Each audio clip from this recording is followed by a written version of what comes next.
Viewers, আজকের ভিডিওতে আমি ভিএফএস গ্লোবালের আপডেট নোটিশটি আপনাদের সাথে শেয়ার করব। নোটিশটিতে বলা হয়েছে চট্টগ্রাম, ঢাকা ও সিলেটে ইতালি ভিসা ও লিগ্যালাইজেশন আবেদন জমাদান 22 থেকে 31 ডিসেম্বর 2024 পর্যন্ত বন্ধ থাকবে। সকলের অবগতির জন্য জানানো যাচ্ছে যে ইতালি দূতাবাসের নির্দেশনা অনুসারে চট্টগ্রাম, ঢাকা এবং সিলেটে আমাদের কেন্দ্রগুলিতে ভিসা এবং লিগ্যালাইজেশন আবেদন জমা দেওয়া 22 থেকে 31 ডিসেম্বর 2024 পর্যন্ত বন্ধ থাকবে। তারপরে বলা আছে জমা দেওয়ার প্রক্রিয়াটি 5 জানুয়ারি 2025 আবার শুরু হবে। সর্বশেষ বলা হয়েছে উপরোক্ত বন্ধের সময়কালে ওয়ার্ক ভিসার জন্য পাসপোর্ট ফেরত এবং পাসপোর্ট ও লিগ্যালাইজেশন ডেলিভারি প্রক্রিয়া উন্মুক্ত থাকবে। এখানে প্রশ্ন হলো, অনেকেই হয়তোবা এটা মনে করবে যে অ্যাপয়েন্টমেন্ট এবং জমাদান সম্পূর্ণ বন্ধই ছিল, তাহলে কেন আবার পুনরায় নোটিশ দিয়ে রিমাইন্ডার দেওয়ার প্রয়োজন হলো? তবে বাস্তবতা হলো,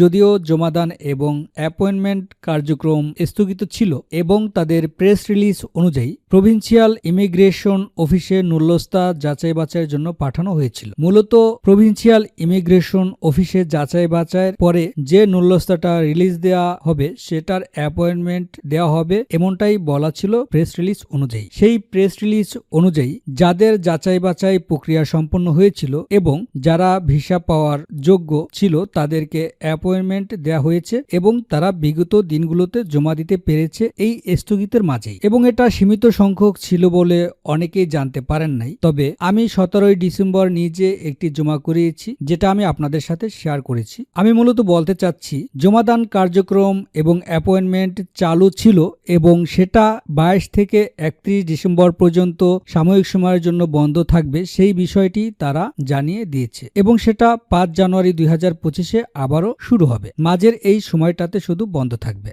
আর এই ছিল ভিএফএস গ্লোবাল ইতালি এম্বাসি থেকে পাওয়া সর্বশেষ তথ্য।